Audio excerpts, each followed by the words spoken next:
The Storm Prediction Center just issued a 60% wind probability for parts of the East Coast, and that is the highest damaging wind confidence I have personally seen them put out in years. 12 million people are now inside a moderate risk level 4 out of 5 for Monday. And that upgrade happened within the last few hours as the models kept getting more aggressive. And right now, today, we have a double-barrel enhanced risk 2 completely separate severe weather zones firing at the same time, which tells you exactly how loaded this atmosphere is going into tonight. Stick with me, because at the 5-minute mark, I'm going to explain in plain English exactly what a 60% wind probability means for your specific neighborhood, and it is going to change how seriously you take Monday. And if you make it all the way to the end, I have the one piece of this forecast that is actually good news, real good news, not me just trying to soften the blow. So let us start with what is happening right now, because today is absolutely not a warm-up act. Today is already a serious severe weather day for tens of millions of people. The Storm Prediction Center has a large Level 3 enhanced risk in place covering Louisiana, Alabama, Mississippi, Arkansas, Missouri, Tennessee, Kentucky, Illinois, and Indiana. But here's what changed this morning. They added a second enhanced risk zone to the south, covering southeast Alabama, southwest Georgia, and the Florida Panhandle, and that second zone is being driven almost entirely by the tornado threat. 2 separate enhanced risk zones. Same map. Same day, that is the double-barrel setup I mentioned at the top, and it is not something you see very often on a single forecast. The primary threat across the northern zone is the straight-line wind, a squall line stretching from Michigan all the way back into Texas, capable of producing damaging gusts of 60 to 80 miles per hour all afternoon and into the evening. Hail is also in the picture, especially down toward the Gulf Coast, where a few storms could produce hailstones the size of tennis balls, so if you are in Louisiana, southern Mississippi, or the Alabama Gulf Coast, get your vehicles under cover now. But the part that has me most focused right now is that southern zone, and specifically what is going to happen there deep in the overnight hours, down in southeast Alabama, southwest Georgia, and the Florida Panhandle. Supercells are expected to fire up after midnight, and I mean well after midnight. We are talking 1, 2, 3 in the morning. And here is the thing that makes this one particularly nasty. The environment down there actually gets more favorable for tornadoes as the night goes on, not less. That is the nocturnal threat that is not getting the attention it deserves today. If you live in Dothan, Valdosta, Columbus, Monroeville, or anywhere in that southern Alabama and Georgia corridor, your alerts need to be turned all the way up before you go to bed tonight, no exceptions. The reason I keep hammering on the overnight southern threat is that this is exactly the kind of setup that produces tornado casualties families asleep. Alerts they cannot hear, no time to react once the warning drops. So please, if you are anywhere in that deep south zone tonight, tell your family, tell your neighbors, make a plan before the sun goes down. All right, let us walk through the timing state by state so you know exactly what window you are in.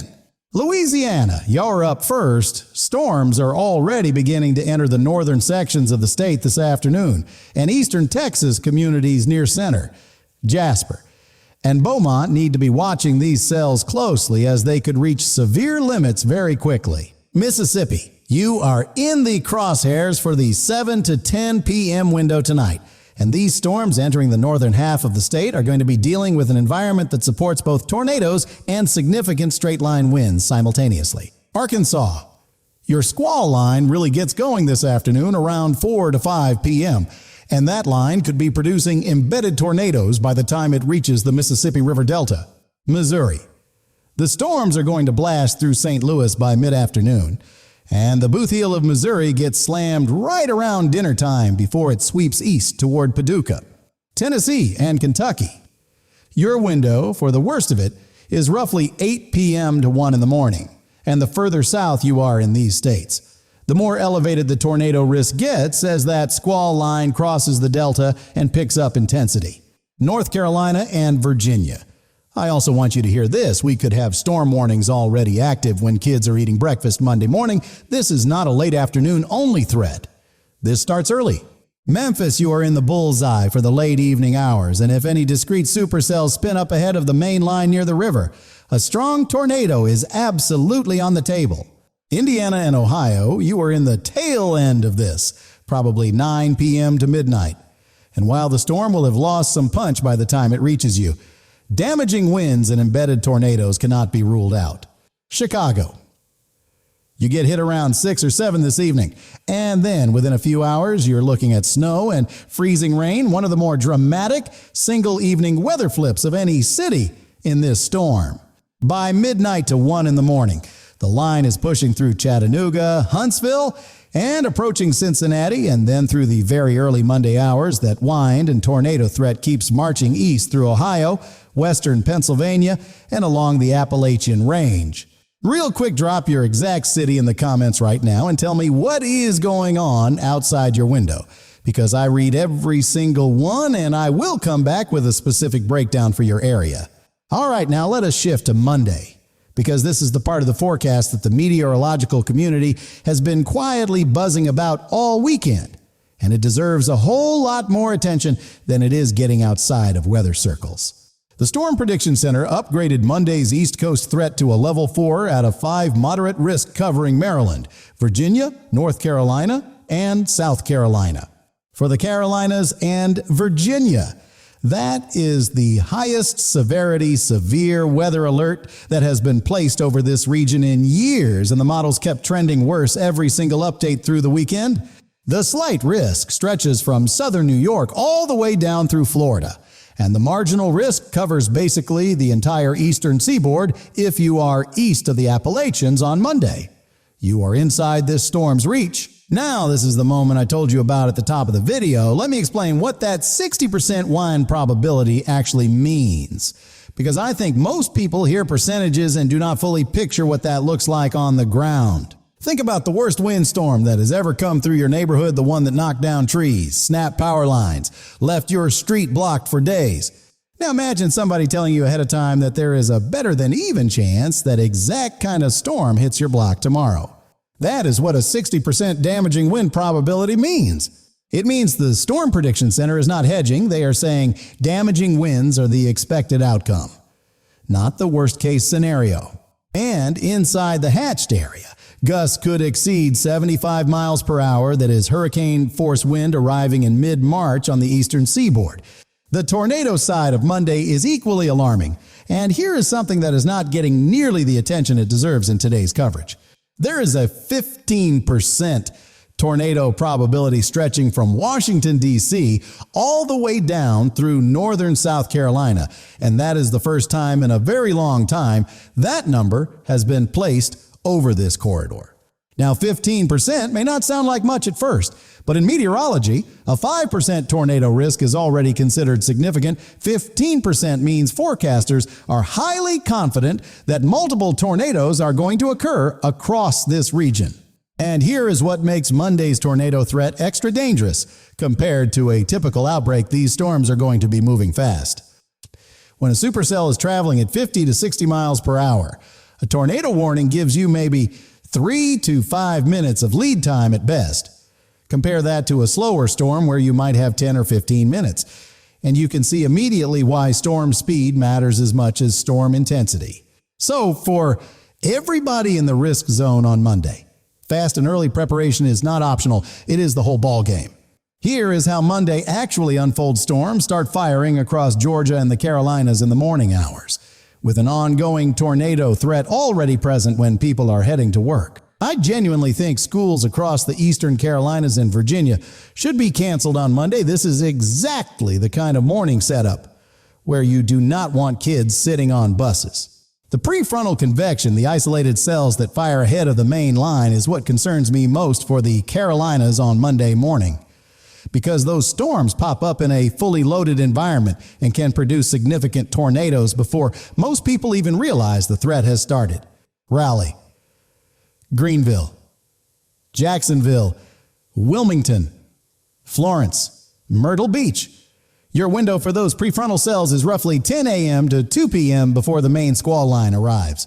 Augusta, Columbia, Charleston, South Carolina is looking at a multi-round event on Monday, meaning one round of storms moves through, conditions briefly improve, And then another round fires, and each round has the potential to produce tornadoes. Charlotte, Greensboro, Winston-Salem, midday.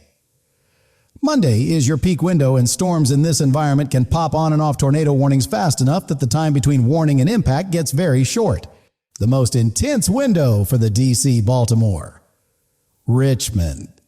And Raleigh corridor is the afternoon, roughly 1 to 7 in the evening Monday, which unfortunately lands right in the teeth of the Monday evening commute. If you live anywhere from Raleigh to Baltimore, your Monday evening drive has the potential to be genuinely dangerous, and you need to have an alternate plan before you leave home. And here is what makes the back end of blizzard so dangerous. People have been cooped up for hours. The snow starts to taper, and they figure it is fine to run out for groceries or check on a neighbor. Do not be that person on Sunday evening in Minnesota or Wisconsin. The wind-driven snow and ice-covered roads after a blizzard can be just as dangerous as the storm itself, sometimes more so. Washington, D.C. and the Northern Virginia suburbs. The main squall line arrives somewhere around 5 to 7 p.m., and a wall of thunderstorms packing 75 mile per hour embedded gusts hitting one of the most densely populated corridors in the country during rush hour is about as bad a scenario as you can construct. For Pennsylvania and southern New Jersey, you are in the tail end of this, probably late afternoon into the evening. But the tornado risk extends up into the southern tier of New York, and you should not take it lightly. The good news on Monday, and I mean genuine good news, is that the severe weather is expected to mostly wrap up by 7 or 8 in the evening, unlike Sunday's all-night grind. But one more flag, late Monday night into early Tuesday. Snow flurries are possible as far south as Nashville, Kentucky, and even the outskirts of Atlanta as the Arctic air slams in behind the system.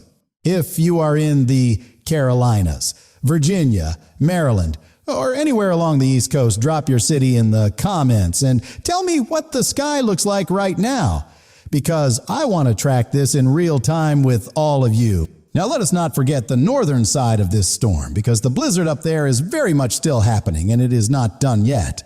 Minneapolis is sitting at 14 degrees with zero visibility, and the storm still howling. They have already picked up historic accumulation, and more is coming through tonight. Blizzard warnings are still in effect for nearly all of Iowa, Wisconsin, Minnesota, and the upper peninsula of Michigan. This is not a winding down situation. This is still at or near peak intensity for some of these communities. The UP of Michigan around Marquette could be approaching 50 inches of total snow by the time this wraps up. The grocery stores up there are reportedly cleaned out. And people are hunkered down in a way that should tell you everything about how serious this is. Milwaukee at 24 degrees, Detroit at 32 with 55 mile per hour gusts, Des Moines at 28 with snow still piling up. This storm is not over for the Midwest, and the back end is where people get into trouble by thinking it is safe to head out. And right behind all of this, the cold front that clears these storms out is going to drag an Arctic air mass south that is going to make what you are feeling right now look downright balmy by comparison. Freeze warnings are already going up across Mississippi and Alabama, and that is remarkable given that these areas were in the mid-60s earlier this week. Dallas-Fort Worth at 69 degrees today by Tuesday morning. You could be staring down a hard freeze, and a 40-degree swing in 36 hours is exactly what bursts pipes, kills spring plants overnight, and catches people completely flat-footed. Atlanta is at 57 today, and snowflakes are actually possible in the Atlanta area by late Monday night as that Arctic air crashes in behind the storm, which would be one more unusual chapter in an already very unusual week. Frostbite can develop on exposed skin in as little as 30 minutes in the wind chills the upper Midwest is going to be dealing with on Tuesday. Please bundle up, cover your skin, and go knock on your older neighbor's door and make sure they are squared away. The temperature story in this country right now is almost surreal when you look at the whole map at once. Single-digit wind chills in Minnesota, hard freeze warnings in Alabama, and triple-digit heat in Arizona, all on the same calendar day. Now, complete 180, because while all of that is grinding through the eastern half of the country, the western states are living in an entirely different atmospheric world right now. Phoenix hit 101 degrees today, breaking the record for the earliest 100-degree reading in city history by almost 2 weeks. That is not a weather story. That is a history story.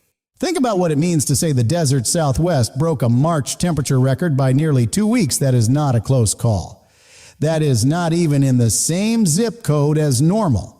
Los Angeles at 95, San Diego at 88, Riverside at 96, Tucson at 98. The entire Southwest corridor is running 30 to 40 degrees above the seasonal average for mid-March. And it is not just the desert Las Vegas at 94, Bakersfield at 92, Fresno at 88. Sacramento posting its highest temperature on this date in over 50 years. The heat dome is sitting over a massive swath of the western United States.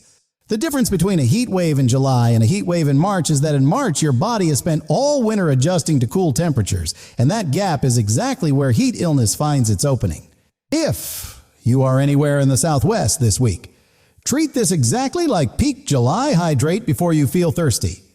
Get indoors during the afternoon hours, and please check on elderly folks around you who may not realize how dangerous unseasonably early heat can be. And the kicker, this ridge is not budging. It is expected to intensify through midweek, which means the records are not done falling yet. And Hawaii is still dealing with its own ongoing emergency. The atmospheric river that has been pounding the islands has already dropped over 8 inches in 12 hours on parts of Kauai, and Honolulu remains under a serious flash flood threat. The heat in the Southwest is so anomalous that meteorologists keep reaching for superlatives and running out of them when you shatter the previous record for earliest triple-digit reading by almost 2 weeks. The vocabulary of weather forecasting starts to feel inadequate. If you have family in Hawaii, please reach out and make sure they are staying off the roads, because 6 inches of moving water is enough to carry away a vehicle, and this system is still producing that kind of rainfall. All right. Here is the good news I promised you at the very top, and I want you to know this is real. Not just me trying to end on a warm note.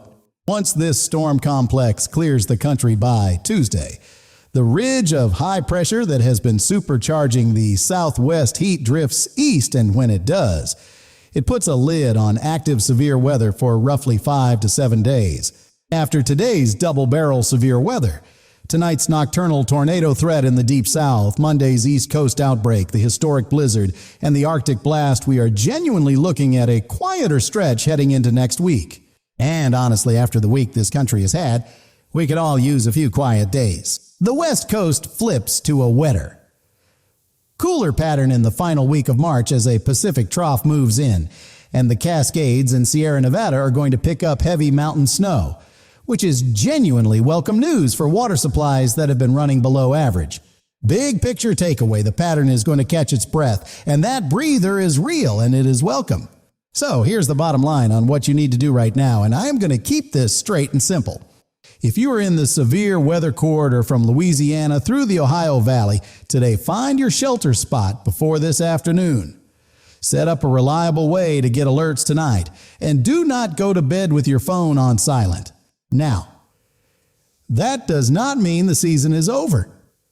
March still has some active weather ahead, and the models are hinting at another system in late March, but the next several days are genuinely a breather, and that matters after a stretch like this one. For the West specifically. That late March trough also means the Sierra Nevada and Cascades are going to see meaningful snowfall that helps rebuild the snowpack and after a dry winter in parts of California. That is welcome news heading into summer water supply season. I am not here to ruin your Sunday. I am here to make sure you have a Monday. If you are on the East Coast from Georgia to Pennsylvania, Sunday night is when you sit down with your family and make your plan. Because Monday is going to move fast, and it is not going to give you much runway once it gets going. If you're in the blizzard zone, you know who you are. Stay home, stay warm, and do not get fooled into thinking the worst is over just because it has been coming down for hours already. If you are in the Southwest heat zone, this is real. This is historic, and it deserves the same respect you give it in July. And for everyone, everywhere in this country right now, charge your phone and your backup battery, because power outages from this storm complex are going to hit multiple regions at the same time. And you do not want to be the person whose phone dies right when the warnings start dropping. Look, the folks who come through storms like this just fine are almost always the ones who knew what was coming and had a plan. And the folks who get caught out are the ones who figured it would not be as bad as everybody was saying, and every single time, without fail. The storm does not care about that. So do me a solid right now if you know somebody in Memphis, Clarksville, Raleigh, Richmond, Columbia, or anywhere in these impact zones, send them this video right now. Because a heads up from someone they trust is worth 10 push notifications they are going to swipe away. Drop your city in the comments. Tell me what you are seeing outside your window, and I will get back to you with a specific breakdown for your area. We are going to be live and tracking every single development, today's squall line, tonight's nocturnal threat in the Deep South, and Monday's East Coast outbreak, so make sure notifications are on. Stay safe out there, stay smart, and take care of the people around you. God bless, and we will see you in the next one. Tot die meist, keiserlijke kijkjerkjaard.